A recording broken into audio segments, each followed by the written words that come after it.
Mayana, is it 2027 yet? No, not currently. Okay. Mayana, is it 2027 now?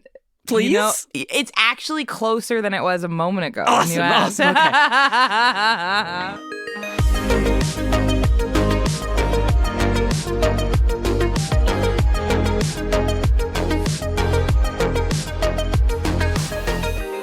Welcome to Simple and Clean, a Kingdom Hearts podcast. I'm Misha Stanton. And I'm Anna Barron. And Kingdom Hearts 4 is coming out in 2027. Kingdom Hearts 4 is multi-console at launch in 2027. Wow. It's coming. It was so nice to see the people who make the game get in front of people and say, hey, it's coming out, and that's 100%, and we're not changing it. They looked us in the eye and said, production yes. Production development, and that, as someone who's currently working in game development, that means they're confident. Yeah.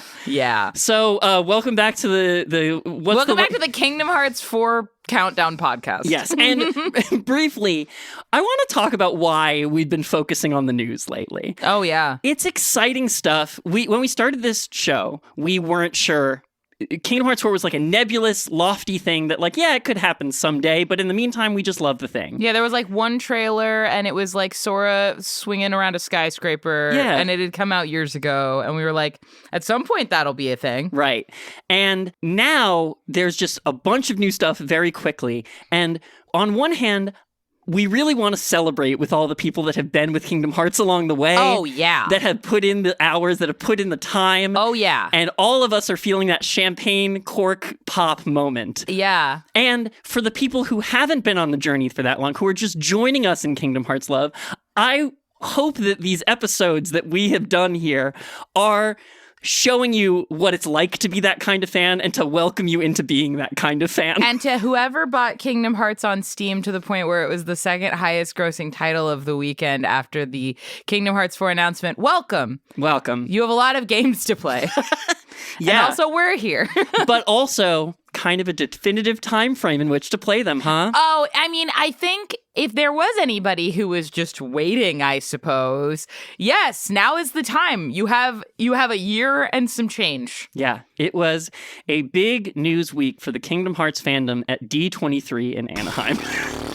Maybe the biggest we've ever had. I would also say it was the biggest moment in my memory that the companies involved spent outside of Kingdom Hearts 1 launching and they're doing an event at Disney World when the first game came out. This is the biggest like company performance presentational thing Kingdom Hearts has ever had in the West. Yeah, Disney put Kingdom Hearts front and center at their biggest event of the year. They put it in its keynote. Yeah. And one of the Disney execs went on the record to say that Kingdom Hearts is a billion-dollar franchise for Disney.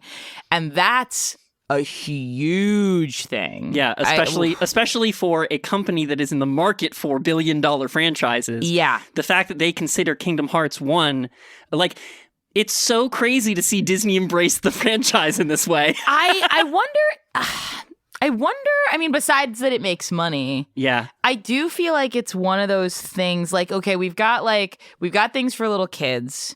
We've got things for the Disney adults. We've got things for the goth Disney adults, which is Disney Villains Land. Mm-hmm. We don't have the cool teen thing. Kingdom Hearts is Disney's cool teen thing. Yeah, it's that or like Percy Jackson, which like they're about 15 years too late on, I think. Yeah, and it's like YA. Yeah, well, that's what they need. They need a YA thing. They need a teen thing. And they've decided that Kingdom Hearts can be that thing for them. Because it already has been that thing for them the whole time. Right. Yeah. Well, they decided to look at it. Right. Which is nice. Right. So we're going to give you the blow-by-blow of our reaction to things that happened this weekend. It was like being in a newsroom. Like every couple minutes I was getting like live updates, not only from our listeners, thank you listeners. Thank you so much. But like from all my social media updates. They were like big news across the world. Yeah. I came home early from a vacation to the desert so that I could be here because I knew it was going to happen. Yeah. And I almost didn't get back in time. Oh. Like I was like, great, I'll be back in time for the panel on Saturday. I have it on my calendar. And then Friday night they announced some stuff. Yeah. It was fun. I was like, that's fucked up, actually.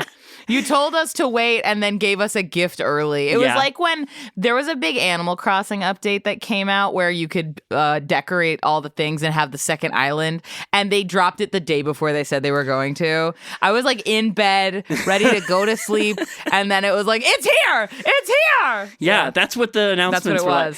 So let me take you back even a few days before that. Did you happen to spot any of like the weird ARG-like marketing videos that were on Kingdom Hearts' feed? I didn't notice the ARG videos. I did notice play-by-play, moment-to-moment updates of the D23 website having people's names on the appearance list and then getting taken off the list. Yeah, they accidentally uploaded the people who were on the panel before they meant to, and then they took it down, but everybody saw it. And I'll say this, like, one could make the guess that Haley Joel Osment and David Gallagher would be on the Kingdom Hearts panel, but they hadn't been announced. They hadn't been announced, and I think that was like a confirmation that like big things were going to get announced. Yeah. You know, before the panel, they were very much like, celebrate 25 years with us. And all of us at home were like, and what else? And what else are we doing? What does that mean? But as soon as they announced that the two main voice actors were going to both be on the panel, I think that's when everybody knew, like, no, they're going to do it. They're going to announce it. They got to do something. But in the days before, there were these like weird glitchy videos that they uploaded to Instagram and TikTok and stuff. And they were just like weird VHS tear Marble Hornets looking Slender Man kind of stuff. And like there was text underneath them that was in like weird, like glitchy text. And I really should have written down what the text was because it was plot relevant. And I tried to look it up for today's recording and they took the videos down. So I don't even know. And I tried to look through like wikis or other fan forums and nobody had posted about them. I was like, did I make this up? Did these really happen? That was the thing. But they kept talking about like, if this world is connected, there's a danger to all worlds. And it was like creepy stuff about the plot. Interesting. Yeah. So that was very interesting to me. And that also led me to believe in the days leading up, as they were posting these things, I was like, this seems like viral marketing attempts for a new game they're about to announce. Mm-hmm. And so I was pretty convinced going in that they were going to announce Kingdom Hearts 4 double, triple confirmed. Oh, yeah, absolutely. So I'm sorry I didn't write those things down. It would have been fun to analyze. Don't! No, I mean, I have already plenty of speculative nonsense to guess about. Yeah, and then Friday, the first day of D23, their big keynote. During the big keynote where they were announcing the rest of the weekend, Kingdom Hearts made a huge appearance. Well, and they did it in the most fucked up way possible, which was they were like talking about their big, box office release slate, and they're like, and Coco 2, Miguel has fuckboy hair now. Yeah. But, well, because we're going to talk about Coco more later, but also like, it did, the shot of Miguel from Coco 2 did kind of look like an artist on TikTok that like when they do those draw overs where they're I'm gonna age up Miguel 10 years, There was someone who made a joke about, I guess, that there's a series of like, and I remember these from Tumblr back in the day, draw overs of the characters from Frozen with like a cunty bob. And it was very that energy. Put that in Kingdom Hearts. Yeah, give Elsa a cunty bob. So all that is to say, so they were like, Coco 2 is coming, and here's a clip for Coco 2. And then it was Kingdom Hearts 4, which is so insane. Well, it fooled some people because it looks really good. And that was the flex, right? And it was funny.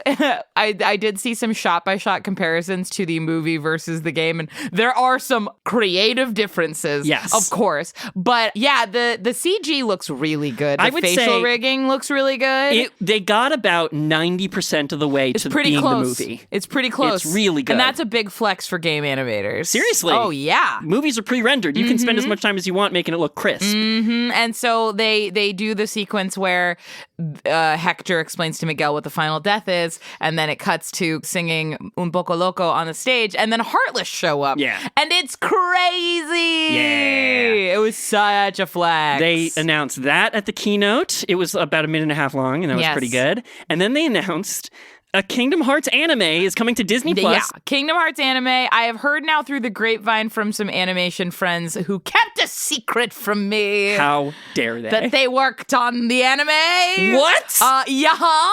I apparently have known people who have been lying to me that they worked on the anime.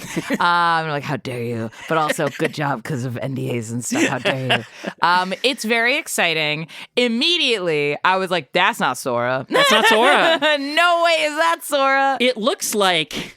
Honestly, what it looks like to me is, have you watched Star Wars Visions?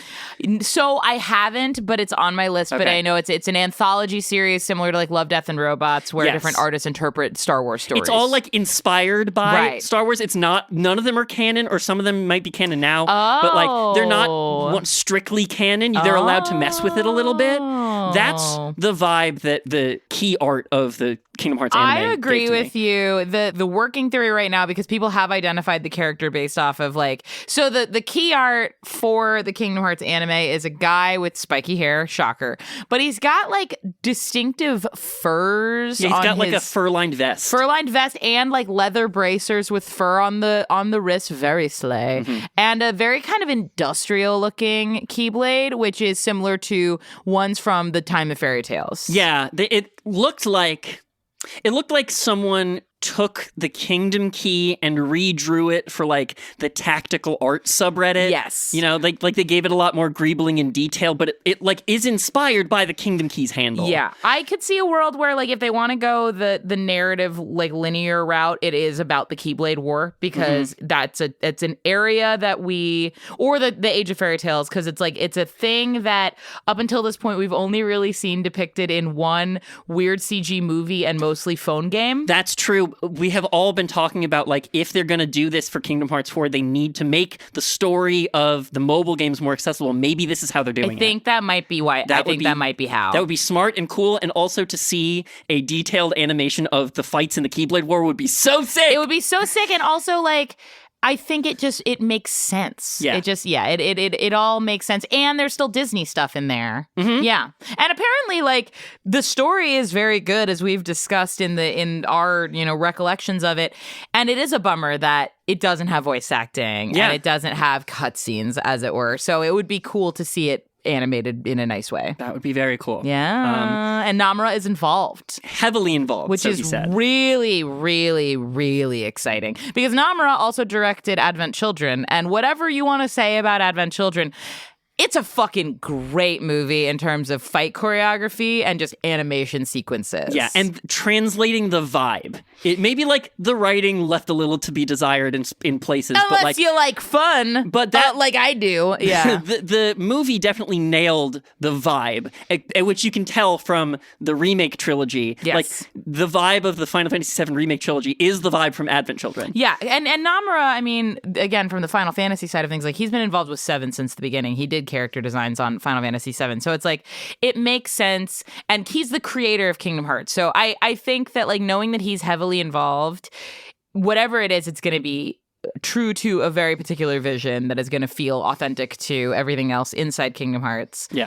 I'm very excited to see it. I'm intrigued to see how it looks and what it feels like. It's definitely not the series that got shelved. It's definitely a very different approach. No, this is definitely a like post-anime invasion series. Yeah, and I have a feeling tonally it's probably going to be something closer to like a Vox Machina or the more serious parts of Avatar. So I'm excited. I hope so. I think it's going to be great. I mean, we're definitely going to talk about it on the show. Yeah, so we are. Look forward to that, fans. Oh, yeah, it's going to be awesome. And all of that was on Friday. Yeah, I was like, oh my God. Yeah. Which wasn't even the day of the panel. No, the next day was. So the panel, I watched the live stream of it. Some of our fans out there asked us in advance if we were going to live stream the panel. And I just got to say, I've been an audio baby since I was 13. I am behind the scenes and I do audio. We should have streamed the panel. That would have been smart. We should have streamed the panel. It would have been fun. Yeah, I guess like... Maybe next time. I want to try to do something special for Kingdom Hearts 4 when it does come out. Like some sort of something. I don't know. We'll have time to plan that. But yeah, I didn't think about live streaming the panel and like or doing just our reactions to the panel. Yeah. Yeah, I think we're audio babies. Yeah, mostly this section of the podcast episode is here to say thanks for wanting that. Thank you for wanting that. Maybe next time, if there's more things, we'll do that. Yeah. So, but no, I just watched it at home. Yeah, cozy. While I was doing it, I have this thing that happens to me. I'm not sure if this happens to you at all, where if there's a thing that's going to happen at 1:30 in the afternoon... I'm useless till 1:30. I absolutely cannot do anything until 1:30. Yeah. I call it waiting brain. Yeah, I call it, if I don't do anything else, it'll go faster. I don't know why that's the... I don't know if that's even true. No, because time doesn't change. Yeah. So scientifically speaking, yes. I think I just I'll distract myself with things. Yeah. But yeah, I can't, because what if I miss it? Right, that's really what it was. So I distracted myself with 2 tasks. One was playing the new video game Dusk Fade. Yes. Which you mentioned on the show. It's explicitly a new Kingdom indie Hearts game inspired by Kingdom Hearts. A Kingdom Hearts-like. A Kingdom Hearts-like, also a Jak and Daxter-like. Very fun game. Heck yeah. We might do a secret report about it. It's been a very fun game. Amazing. And the other thing I was doing to distract myself was making custom art for a custom art Kingdom Hearts Magic the Gathering deck. Yes, and I really liked it. I just shuffled through it before we started, and it's great. Thank you. Your efforts were well worth it, Misha. It's way more work than I should have put into it. I feel like that's joyful, and I think that's great. Between those 2 things and waiting for the panel, I really did feel like I was 13 years old again. Aww. So that was really I gave myself a day of feeling like I was a kid again. That makes me so happy. I'm going to post some pictures of the deck to It's Instagram. really great. Castle Oblivion is a location. Yeah. I liked that. I enjoyed that. So that's what I was doing in the lead up to this panel. This panel was in the middle of the afternoon.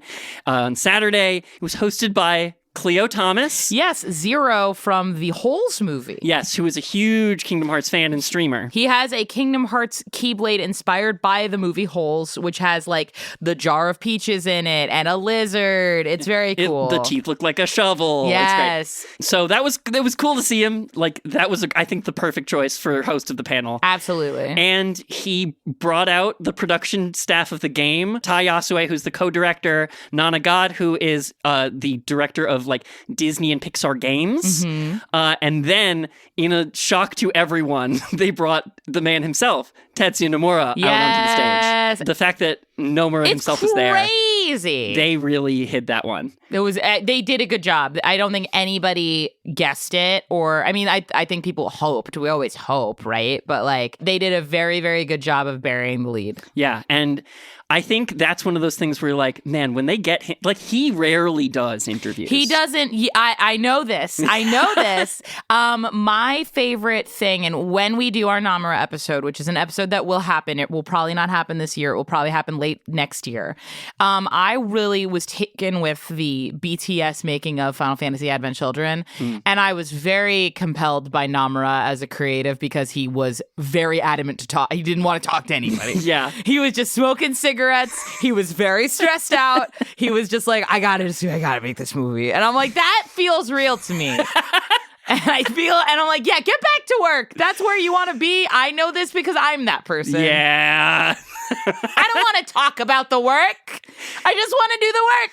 Famously, as David Lynch once said, the movie is the talking. Yes, David Lynch. Yes. So the fact that Nomura was at the panel was amazing. It was incredible. It was so cool to just see him talk about it at this phase of his life. Yes. There was a lot that was very interesting to me about what they were talking about at the panel. The way they were explicitly asked, how do you integrate Disney worlds into this story? What do you look for when you're picking those worlds? Oh. Stuff like what is the process of integrating those things, and just actual questions about the process to which I hadn't heard the answer, even though we're 25 years on from Kingdom Hearts 1, and we've been doing intense research for this podcast for a year. Listening to Nomura talk about the reason they picked Coco for this tease, to be in Kingdom Hearts 4, to be we picked it because we're clearly doing stuff about the underworld in Kingdom Hearts 4. It's all about life and death and passing through death to get to other worlds, and so Coco was an easy choice. I'm not gonna lie, I thought that's the reason they wouldn't pick Coco. I thought, and that was what we talked about. Yeah. I remember when we talked about our speculation of what worlds would be in Kingdom Hearts, for a myriad of reasons, I was like, there's no way they're going to do Coco. Partially because, in my mind, too, how do you interpret Dia de los Muertos not just through a Western lens, but through a Western Japanese lens? Yeah. And granted, the movie's already done that work for you, but in my mind, I was like, there's no way they're going to touch it. It's way too, like, rich and complicated. Well, and I thought Nomura loves Hades.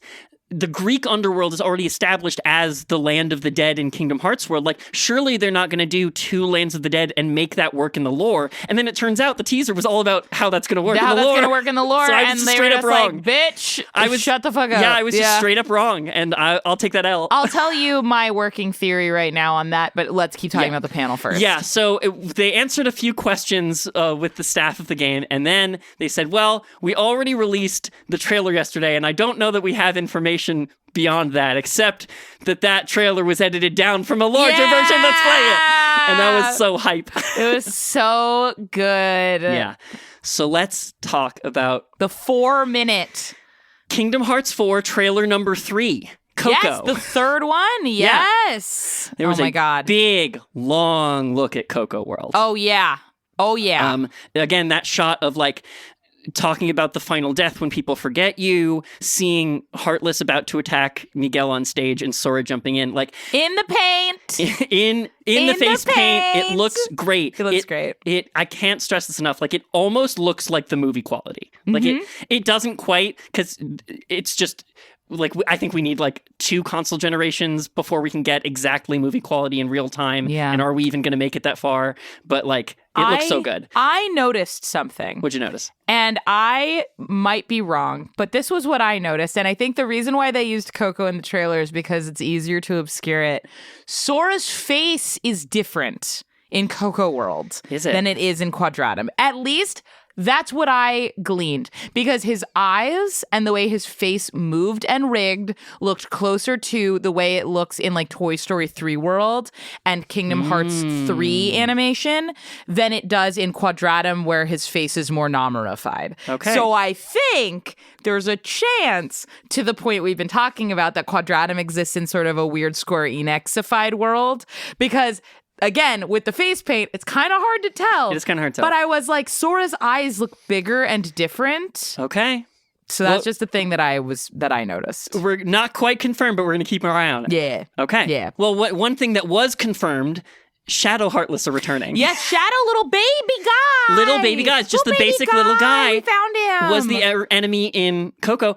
In all the trailers and stuff so far, we hadn't seen them. No, we hadn't seen the baby guy. Because we had seen the advanced versions in Quadratum. Yes. I didn't know if they were going to be back. Yep, they're back, baby. It is cool to see them. They're here. It is cool to see the little baby guys. Yes.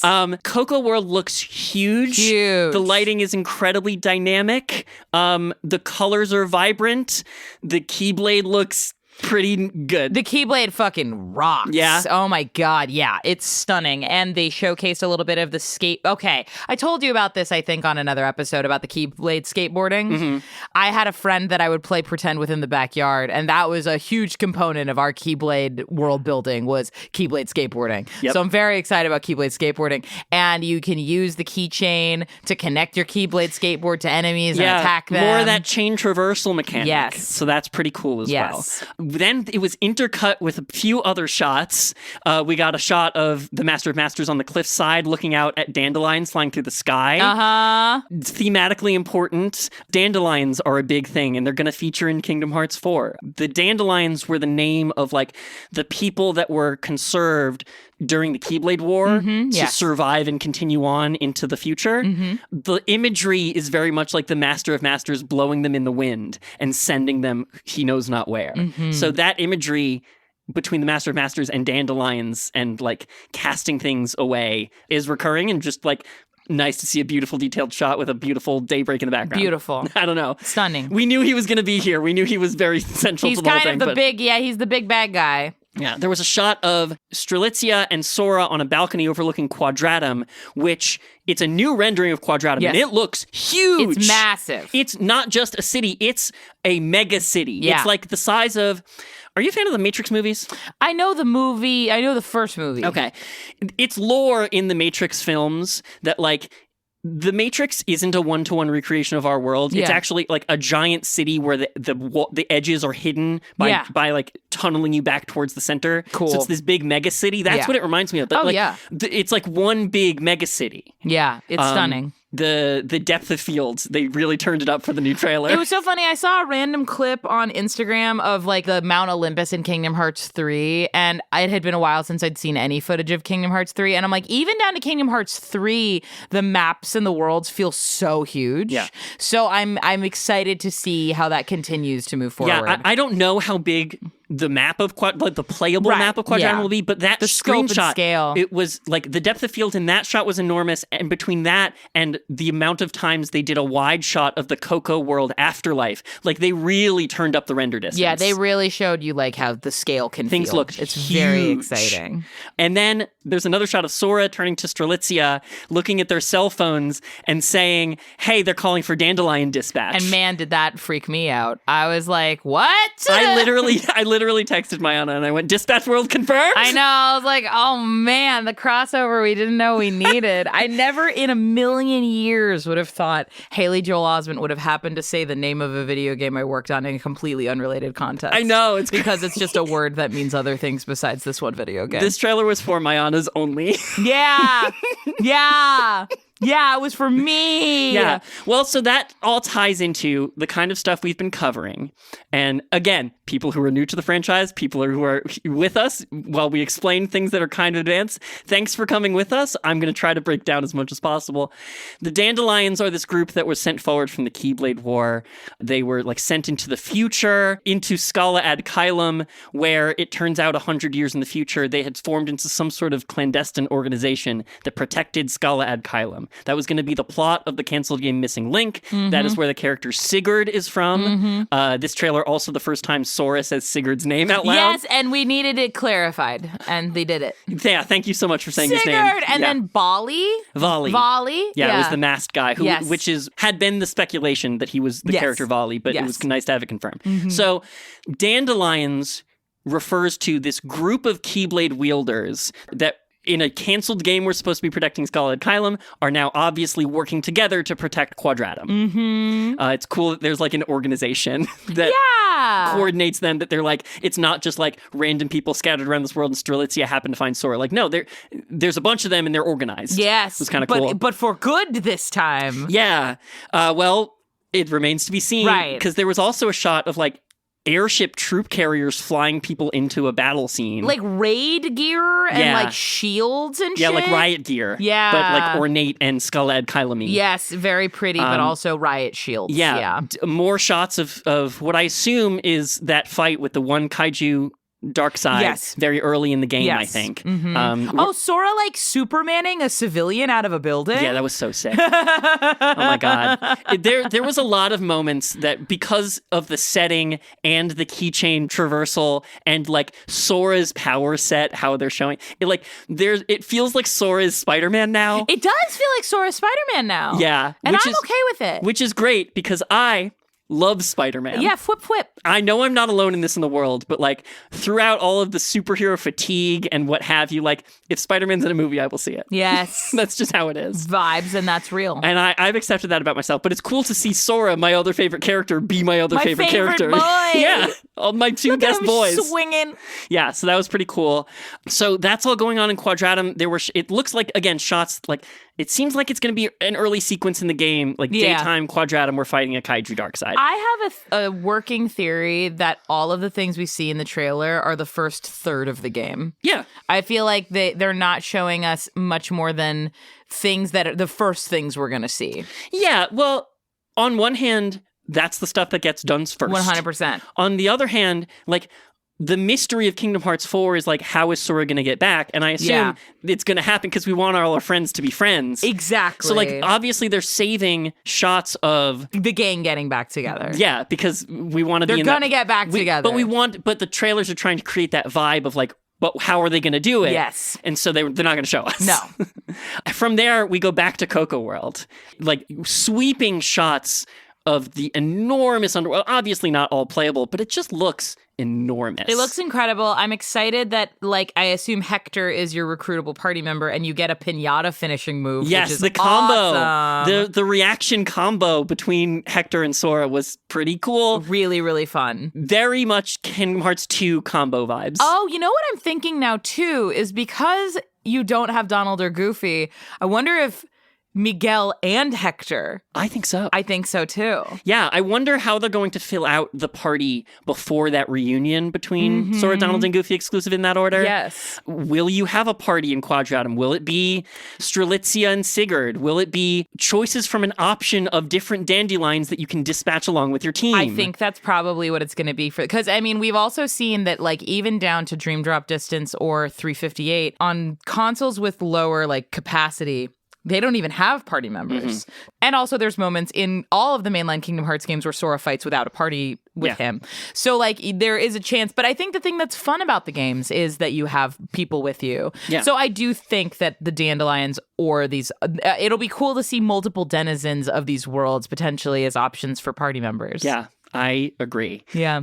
Speaking of other people you can play as, we got some grand confirmation of different playable characters. Oh my God, so exciting. This is so cool. Exciting. This, like, honestly, some of these shots were fantastical, and I can't believe we got to see them. Some of the shots were very ordinary, but the fact of who you were playing was just so hype that it made ordinary shots look cool. It's cute because on the trailer that's available on YouTube, it's clearly like the audio from, you know, whatever the main video, but you can hear little parts where the audience is still, like, audible. Yeah. And it was for the following parts. Yeah, where they were like getting really you can hear the audience excited. hype. Yeah. Yeah. So first off, let's talk about Mickey. Mickey, that's a lot of information. So we know from the end of games that have been out so far that in the lead up to Kingdom Hearts 4, Mickey has been dispatched to the library of Skala ad Kylum in order to research, like, how they were getting to Quadratum. And so one of those very early screenshots we saw was Mickey jumping around a library. Yeah, a magical library on some chandeliers. Yeah, and now we had that confirmed. That is the library in Skala ad Kylum, and Mickey's portion of the game is researching. So this shot was him in the library and him getting absorbed into a book, and then he's in, like, a paper world. He's in Paper Mario. They Paper Mario'd our boy. Doing paper platforming puzzles. Yeah, and lots of different kinds, too, which was really cool. There was, like, a bit where he, like, does telekinesis and moves a thumbtack out of a piece of paper and it unfolds into a bridge so he can get across the place. There's, like, a side-scrolling section where he's flat up against the book. Very Winnie the Pooh inspired. Yeah. There was a shot of, like, there's a big origami Mickey that's like a giant Mickey that can smash stuff. Yeah. They also mentioned during the panel that there's portions where you'll be paper thin and you can slide through things. So fun. Hell yeah. This part looked really cool. Really fun. And I think that, like, it seems like, and again, I don't know if it's a mandate or it's just their philosophy, because the same thing happens in the Final Fantasy remakes. There's a variety to the gameplay. Like, there are huge swaths where, yeah, you're running around the overworld fighting monsters and stuff. But then there's moments where you're doing other things, like rhythm game sections or chocobo races or dolphin stunts. And it's like, oh, this is dumb. And you're like, no, it's fun. It's variety. Yeah. It keeps things from becoming just the same thing over and over and over again. Yeah. And all of those sections felt like a really fun way to just shake up different aspects of the gameplay. Yeah, and it's cool to...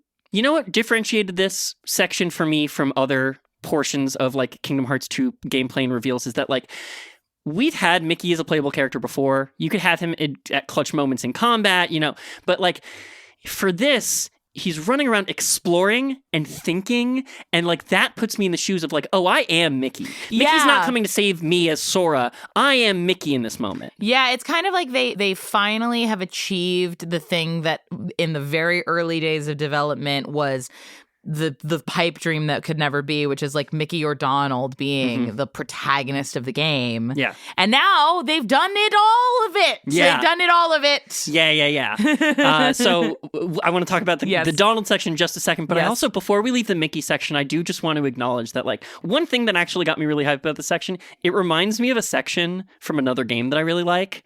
Are you familiar with the world in Psychonauts 2? Yes. That is also Raz going into someone's brain who's like a librarian, and it's also paper it's stuff. so good. I love that level. It's so good. That was one of my favorite levels of Psychonauts 2, and I'm glad Kingdom Hearts is also doing it. We should do a secret report on Psychonauts 2. Psychonauts is one of the earliest things I wrote down on the secret report list. Yeah. We should do 2 episodes, one on Psychonauts 1 and one on Psychonauts 2. I agree. Yes. I think if I'm a fan of one video game more than Kingdom Hearts, it's probably Psychonauts. 100%. And also, they seem like, I know they're not the same game, but spiritually, they kind of are. They're both PlayStation 2 World era Hopper. character platformers with action combat. Yes. Yeah, I think they're very much of a kind. Again, I mentioned that I'm playing Dusk Fade. Like, it's all the same. That baby. Thing. Hell yeah. So, yes, if you love Kingdom Hearts, you should check out Psychonauts. Yes. Anyway. But yeah, I do agree with you. The paper sections are very reminiscent of that library world, and in a lovely, fun way. And all of the different ways that they play around with paper, I was really impressed. Paper's a really great medium in a video game for you to do a variety of different kitschy things that all feed into the theme of paper. And it also creates an action and dynamic way to do we're reading books, like the Gandalf part in the library, which again I get why we need it in the movie. Yes. In the director's cut of the movie, but it would be really fun if the book was a place where we could go, and that'd be cool. Right. There's a version of this in different spaces where like Mickey has to traverse the worlds and put together the Scala ad Caelum alphabet to decode different things. And like this looks really cool and fun, and I'm especially hyped for those sections. It feels Disney magic. Yes. Capital D, capital M, Disney magic. Absolutely. Mm-hmm.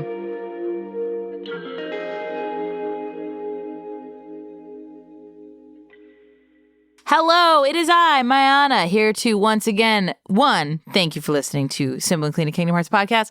2, remind you that we have a Patreon. It's called Simple and Clean Pod on Patreon. You can listen to ad-free versions of the episodes that you love, and also the ones you hate, and also the ones you feel kind of weirdly neutral about. You can also get access to our bonus show, The Secret Reports, where we talk about other stuff like Full Metal Alchemist, Final Fantasy X-2, the Booty Shorts game, Metaphor Refantasio at some point, Claire Obscure, other things. We got lots of fun stuff coming up for the bonus show. So if you want to get all those updates, you can join the $5 Final Mix tier. Or if you want to just join for free and talk to us and be engaged, you can do that as well. I'm not shaking you down for money because I don't know where you are. I'm just talking to you through the internet. Additionally, if you want to talk to us not through the internet, we will be at PAX West. We have a panel that we're going to be doing on Sunday, September 6th at 6 p.m. talking about video games you play at sleepovers. So if you love the show and are going to PAX West, come and say hi. We'll be excited to see you. And that's all the things I have to say to you right now.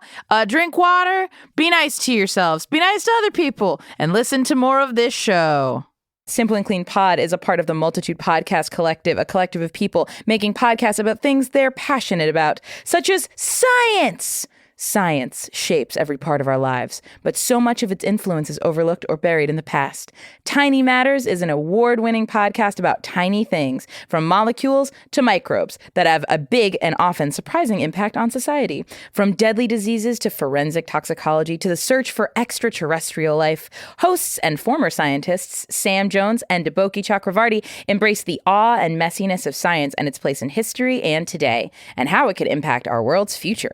Tiny Matters is brought to you by the American Chemical Society, a nonprofit scientific organization based in Washington, D.C., and is a part of the Multitude Podcast Collective. New episodes every Wednesday wherever you get your podcasts. That's Tiny Matters. New episodes every Wednesday wherever you get your podcasts.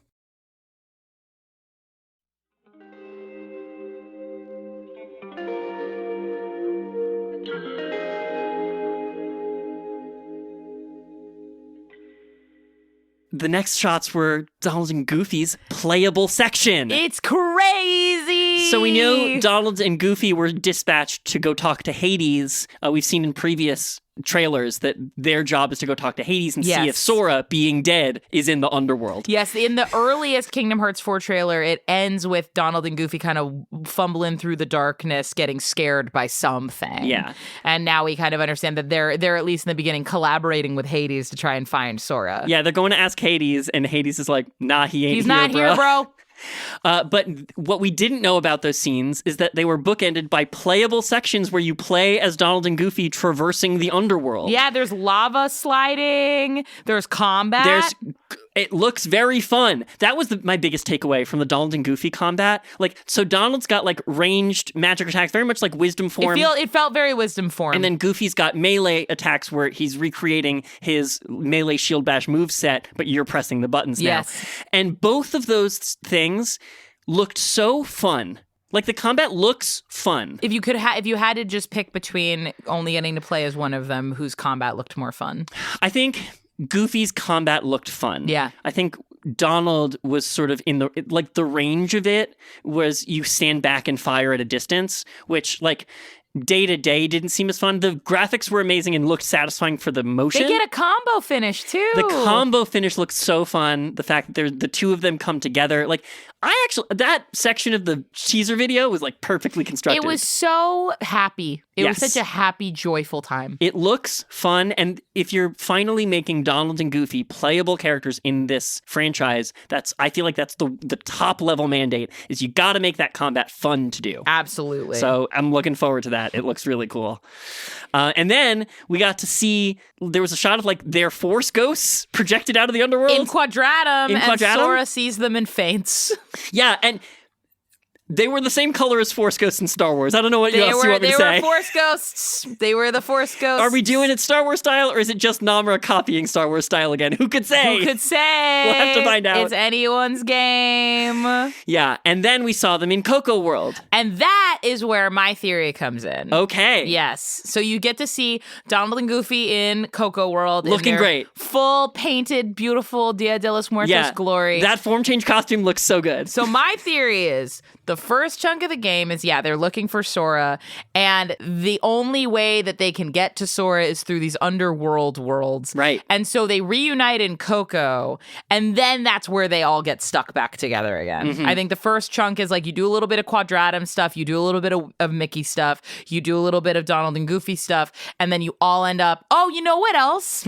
It's literally Traverse Town. Yeah. It's literally the same beat from Traverse Town, but now they know. Now they're looking for Sora, instead of just looking for the Keyblade. Exactly. And that's really cool. And you get to play as them during that search. Again, like the way that Mickey being exploratory and solving puzzles makes you feel like Mickey. Like, Donald and Goofy have just been like side AI controlled NPCs, and so when you get to press the button to make them do combat stuff, that makes you feel like you are Donald and Goofy in a way that like not even the first game allowed for. Like, at no point have I felt like Donald Duck. Yeah. And now this looks like I'm going to finally feel like all the characters I care about. Absolutely. So the other fun thing about Coco World is, you do have two clusters of characters you're tracking, which is Miguel and Hector, and then the rest of Miguel's deceased family. And I imagine that there's probably a really fun way to incorporate Donald and Goofy interacting with those other family members, and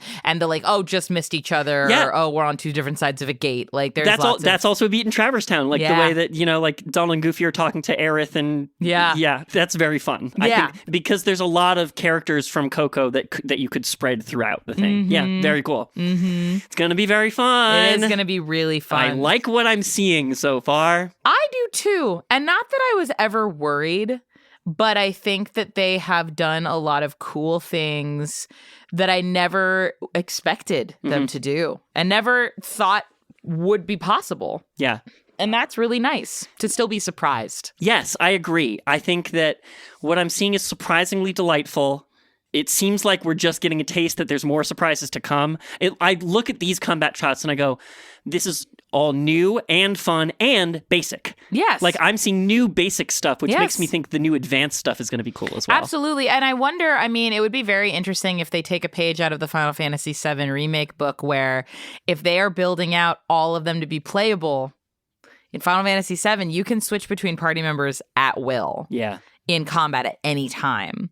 And it would be really cool. And I remember this was always like a fun thing for me, because like the thing that was always annoying in certain games is like waiting for the healer to heal you, and being in control of that, of being able to just hot swap between them. God damn it, Donald. Wait, I can be Donald. I can be Donald. I'm controlling my own destiny. Yeah. And it also makes sense given the fact that up until this point, from a combat standpoint, they've built out combos for all of these characters that are unique to them. They all have their own like stat builds and like abilities you can unlock and like skill trees and stuff. So it's really cool to get to see that work now transcend into like, I can build a kit for Donald and I can use that kit for Donald. Yeah. That's really cool. I think it's going to be really cool. So from there, we move into the final section of the trailer, which is Quadratum at night. And it's raining. And it's scary. It's spooky. It's spooky scary. There's a shot of young Xehanort with his clear umbrella in the rain, and Luciu approaches him and is like, hey, fancy seeing you here. I know. I was like, oh my God. Well, you know what only occurred to me seeing this? Like, is that the scene in the trailer? Did we just see the scene where like Xehanort learns that Braig was lying to him was manipulating him the whole time? Like, does Xehanort know that Braig was secretly Luciu the whole time? I don't think he does. I think we as the audience get to know that because we get to see. Knows that. But I don't think Xehanort knows that. No. So that scene made me go, oh, in Kingdom Hearts 4, maybe that's a plot point. Yeah. Maybe Xehanort learns that and gets mad. Yeah. If I was him, I would. And then him aligning himself with Sora, because in that other trailer we saw where Sora's on his knees in the rain and Xehanort uses his umbrella, it would be interesting to see, like, maybe we get another villain now. Yeah. And Xehanort, because we have the Master of Masters. Yeah, well, I think what might happen is that, like, Xehanort gets mad at the Master of Masters for manipulating him. Xehanort's the manipulation guy. Yeah, and Xehanort's the Riku. Oh, and you got me? Yeah, that's fucking crazy. So Xehanort is going to set himself up against the Master of Masters, and the enemy of my enemy is my friend. And so, like, he's going to be like, hey, Sora, you and I should work together. And Sora's going to be like, didn't you murder everyone I know? Only, like, kind of. And you got him back. You got him back, including you, sort of. Yeah. Yeah. So fine. I think there's some of that could be cooking and could be really cool. What if Xehanort gets Keyblade? I'm excited to bring some depth to Xehanort. Yeah, me too. You know, like, there's clearly a lot going on there, and we don't examine it. We haven't covered Dark Road yet. I haven't looked into Dark Road, but it's a 2D chibi game. If I'm being honest with myself, I don't have a lot of faith that they put the most depth in that they possibly could. So I do think, like, continuing to develop Xehanort past the end of Kingdom Hearts 3 is interesting. It's an interesting avenue for storytelling. I would agree completely, because I think, like, yeah, there is pain there, and there is, like, damage there, and yeah, getting an opportunity to show, because, like, the fact that Sora was able to reach out to Xehanort in Kingdom Hearts 3 and get him to sort of bequeath him his Keyblade and shit, like, there's more work left to do there. There's, like, more interesting stuff to do. And that's true. They do end Kingdom Hearts 3 on kind of a nice note. They're not enemies as much anymore. That's true. Yeah. I forgot about that. That's absolutely true. Yeah. And, like, they explore this a little bit in Star Wars too, which I always enjoy when they do. But, like, the burden of being the child of destiny, the burden of prophecy, that, like, Xehanort, we now know, was told from childhood that he was going to be the child of destiny.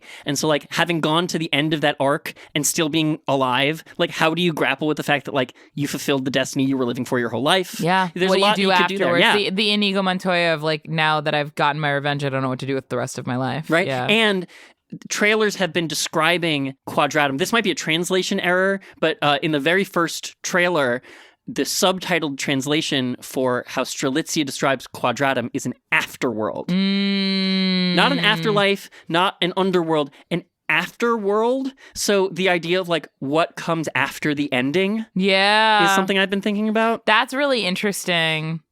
I know that Kingdom Hearts 1 through 3 was Arc 1.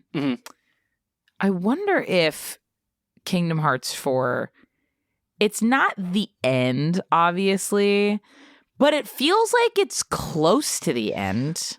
Yeah, I do feel like Arc 2 is going to be shorter. I think that's true. I mean, whether or not they've quote-unquote learned their lesson about it. I think they did, because I think the whole reason why there were so many side games was, like, we can't move forward, so we can move sideways. And now that they can move forward again, because, like, they've built a pipeline that allows them to get the assets and the support they need from Disney. Because Disney has embraced it as one of their beloved franchises, finally. Finally.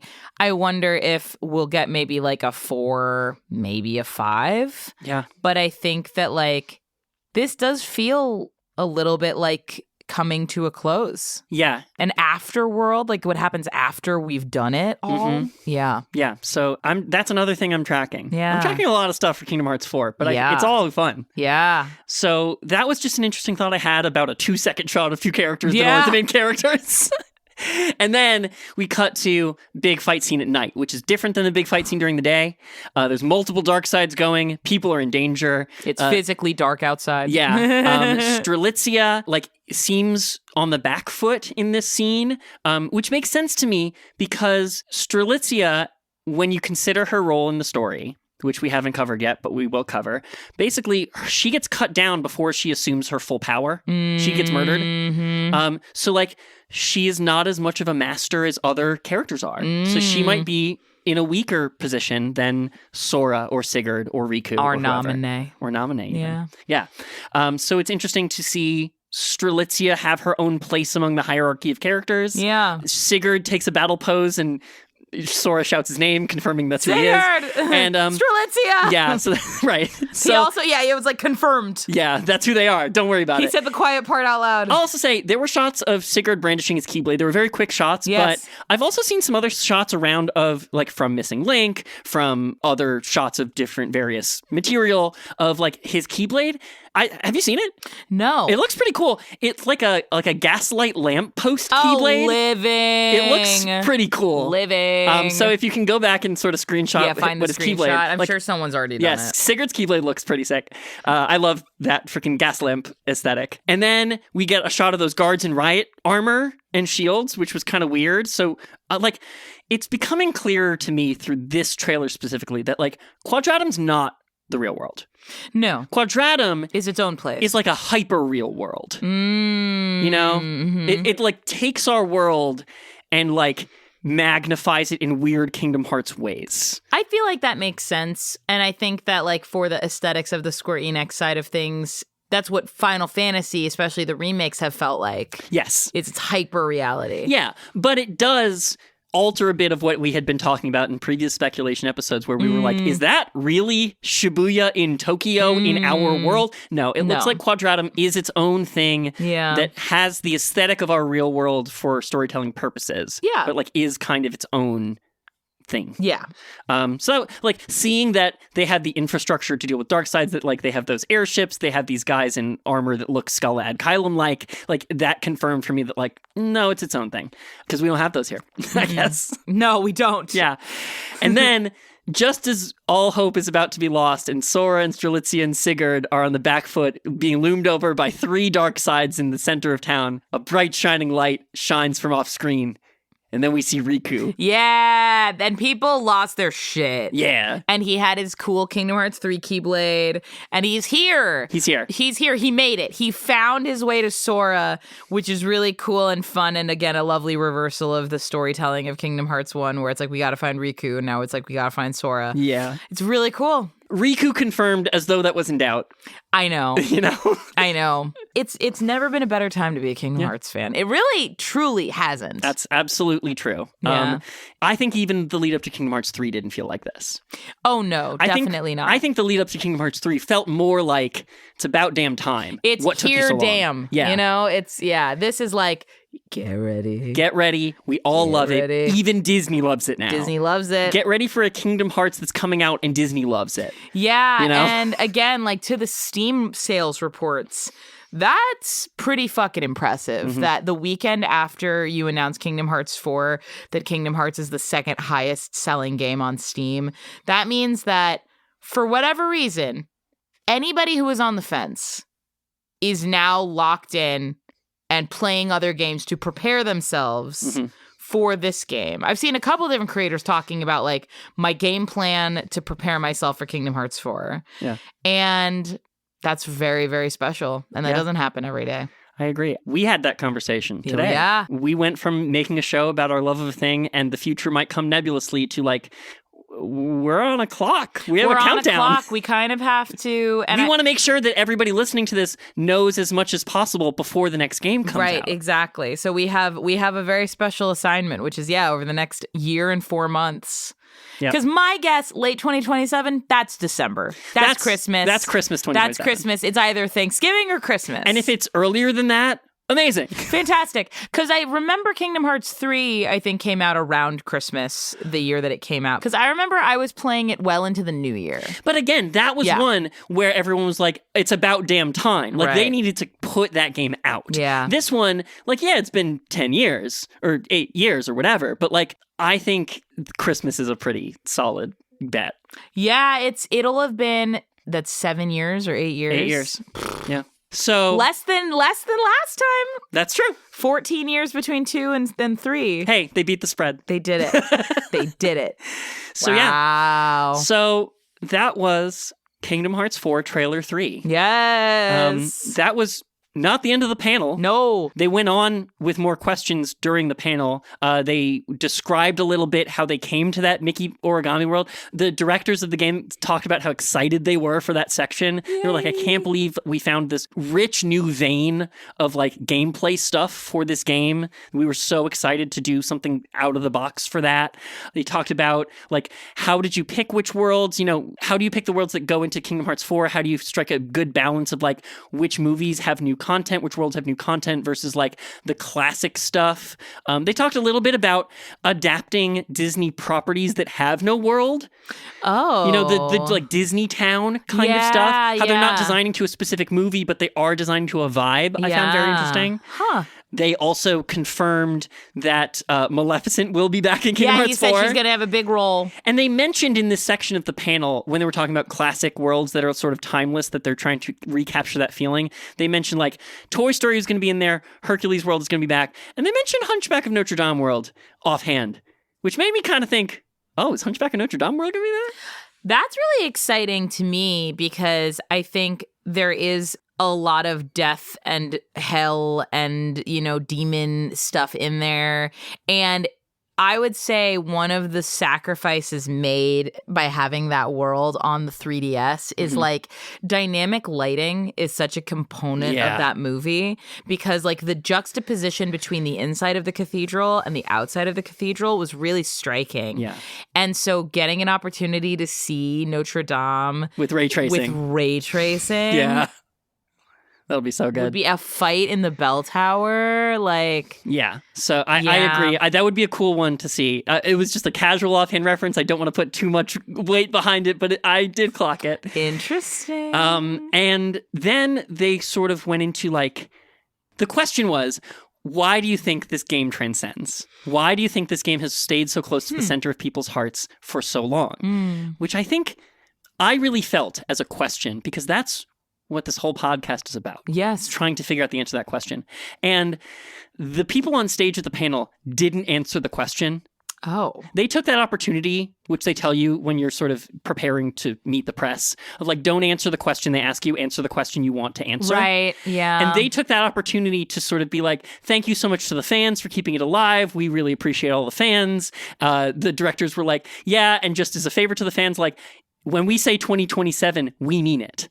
This is the section where they were like, it will 100% come out in 2027. Things are going apace. Things are on schedule. In fact, they're earlier than schedule. So, like, there is no chance it will not release in 2027. And they looked into the camera and said that. And that was really cool.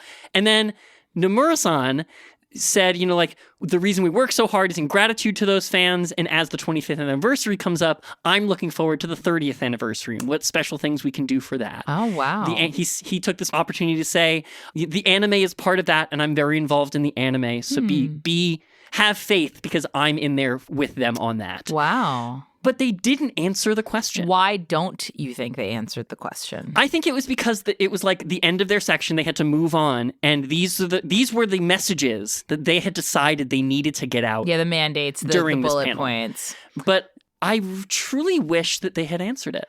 That's the question you and I have spent the past year trying to answer. But I will say this. I constantly... to the point where it probably is not good for my health. I think about, why does anybody like anything? Yeah.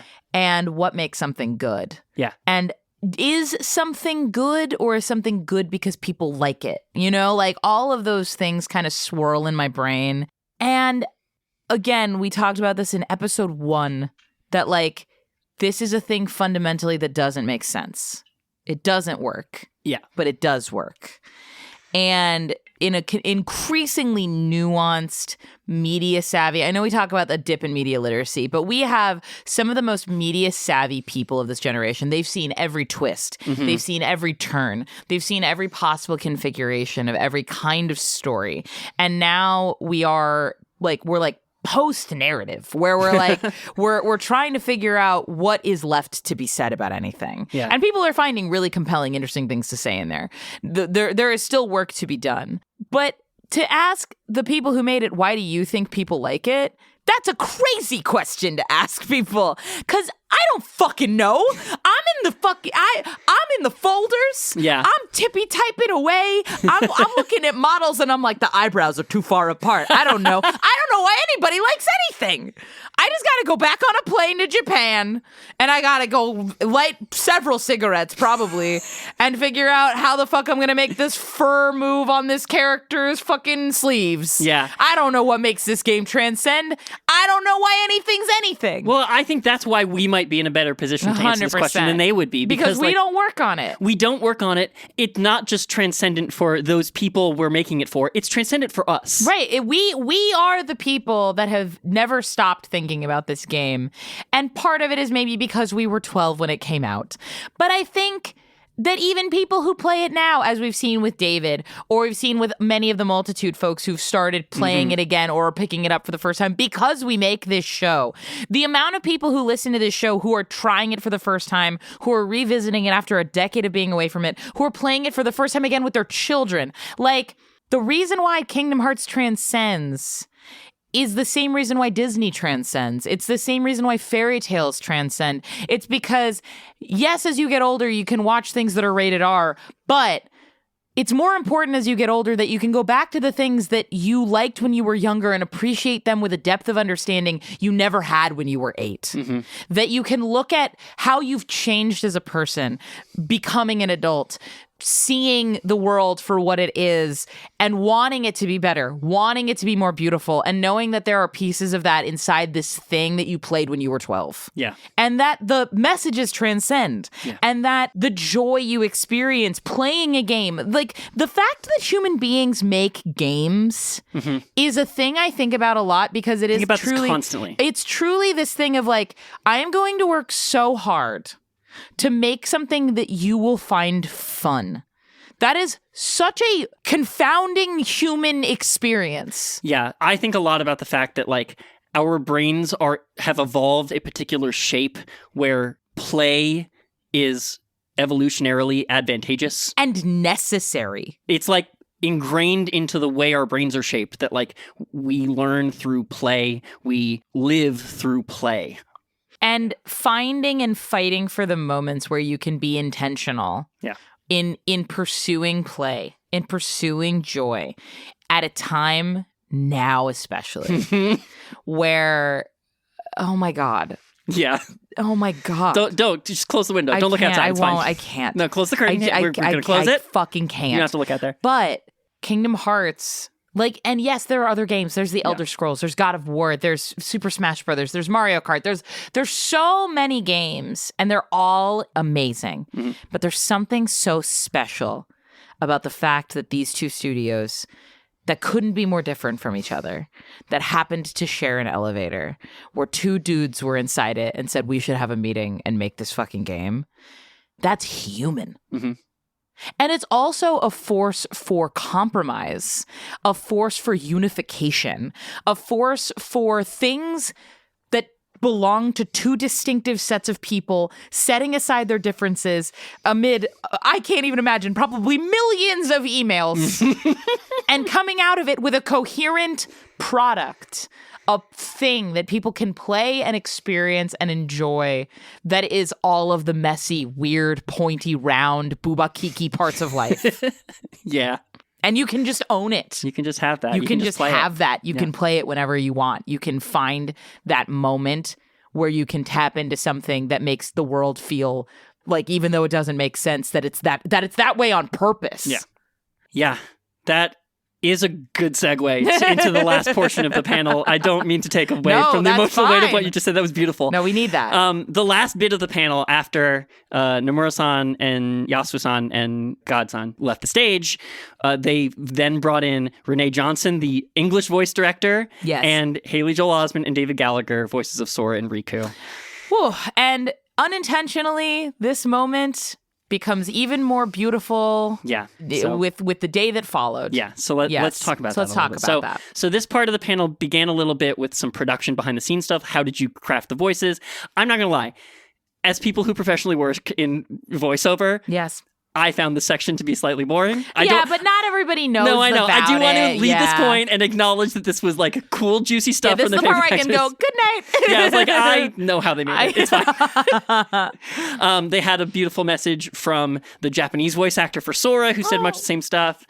Just like how much it's meant to him to be able to craft this character for 25 years. Mm-hmm. There was a group recording. You know, in voiceover, people record things individually a lot. It's very rare because of logistics and also financial reasons for actors to be able to record their lines at the same time. It's only when you have a very large facility, which is treated properly, that you can get multiple people in a room at once. Yeah. And like, even bigger companies don't always have access to those studios. Or you go fucking renegade crazy and do like what Rango did, where you're all like on a sound stage. Yeah, I've done some of that too, and it is pretty fun when you can do it. I bet it fucking rocks, Yeah. but it's also just not feasible most of the time. Yes. The times I've done it, again, have required very specific, very expensive facilities to make it work. But all that is to say is that if there's a voice acting performance you love where two characters are reacting to each other and mocap was not involved, the likelihood is that those actors did not record those lines at the same time. Right. So there was this moment they brought out mic stands and microphones, and Haley and David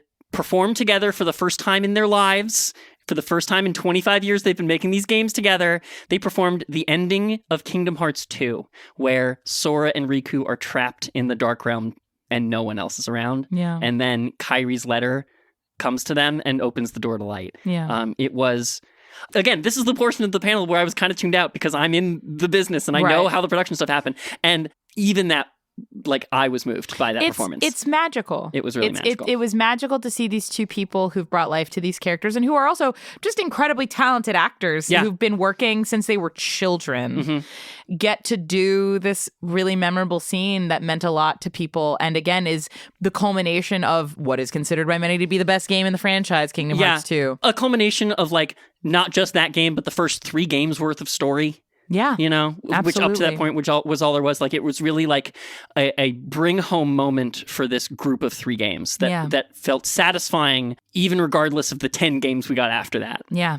It was really beautiful. It was really moving. They did a fantastic job. They did an amazing job. I mean, not me, but I could see a world where, you know, you could go like, all right, cool. Like the people are going to be excited no matter what I do. I don't need to bring my A game. Yeah. But they really did. They really, really brought the performance. Yeah. It felt like close to exactly what they did when they recorded it the first time, which is very impressive. Considering they did it 20 years ago. Yeah, it's very impressive. Yeah. So that was really cool. And then the host of the panel, Cleo Thomas, said, well, that was beautiful, guys. You know, we got Sora here. We got Riku here. I feel like somebody's missing. It's Mickey. To which I said, isn't it Kairi? Yep. Isn't Kairi the one who's missing? Mm-hmm. And then they said, no, it's Mickey. And they brought out a guy in a Mickey costume to take a selfie. And it was very cute. It was kind of cringy, to be honest. Yeah. I mean, D23. That's kind of how it goes. Right, exactly. Well, we ended the dispatch panel with a guy in a Mr. Whiskey costume. So it is like, That's different because the joke is that he's in a costume. I know. I'm going to go on record and say that's different. Yeah. But so and I think a lot of the fans were like, if you have Sora and you have Riku, the person you're missing actually is Kairi. And exclusively in that order. Exclusively in that order. Which is made all the more sad. Yeah, the next day. By the fact that... So that was the end of the panel. That was the end of the panel. That was the end of the updates. That was the end. That was like... Plenty. Yeah, we were eating good. We were eating really good. Unfortunately, Sunday. The next day. The day after the panel, news broke that Hayden Panettiere, the actress who played Kairi in the first batch of Kingdom Hearts games, passed away. At 36. That's really sad. I've been a fan of hers for decades. Me too. She's our age. Yeah. She's been in a lot of works that I really enjoyed throughout my life. Yeah. She was very talented. I know that she has been having a rough go of it for a while. The more that I have learned about what she was experiencing and what she experienced for the majority of her career, it's heartbreaking. Yeah. And the timing is spooky, yeah. you know? I'm not going to lie. I feel like I always kind of imagined her on the other side of the hardships in her life, coming back into performing and being one of those actresses that's just like overcame the hardships. Like incredible at 45, you know, like a Jamie Lee Curtis type. Yeah. Like I was waiting for her comeback. Yeah. And she had a book she released this year, a memoir about her experiences in Hollywood and the plight she has been experiencing. And I had not known about the fact that she had to sign over custody of her daughter because of some of the struggles she'd been experiencing. Yeah. And it really brought things back down to earth in this way that I think, one, the fan base and their response has been so beautiful. Well, because as we've talked about, Kyrie is a character that means so much to so many people. Yeah. The other actress who took over for Kyrie, Allison Stoner, put out a beautiful message that... It was beautiful. But that also called that out. That was like, you meant so much to people, and you as Kyrie meant so much to people. And those two things are like, I've seen a couple posts by people, like there was a guy who posted about, she was at C2E2 in 2024 and she was doing private photography, and so he bought a session with her and he bought the Destiny's Embrace Keyblade for her to hold in their photo, and he had his own Keyblade as well. And like, I wonder, as someone who is now in the signings and photo space and all that stuff, like, that's gotta mean something, you know, that this character, and again, she voiced Kyrie from Kingdom Hearts 1 through Kingdom Hearts 2, and she also voiced Xion in Dream Drop Distance. She's an important character in her career, and I think an important, like, especially when it's been a while since you've done voiceover work, it can be like, it's always sweet, I imagine, or heartwarming to be like, oh, this character I voiced like years ago still really means so much to people, even maybe more so than some of her more recent work, you know, on that same aggregate. It was a weird moment at the end of the panel that made you go, and where's Kyrie? And then the next day you went, oh, there she is. Oh. So it was just it was a weekend full of really huge emotions for the Kingdom Hearts fans. Yeah. And it felt weird to just talk about the hype stuff and not the really sad stuff. It's important to acknowledge it because there are people, humans, who make these games. Yeah. Everything you love, you know, was made by someone.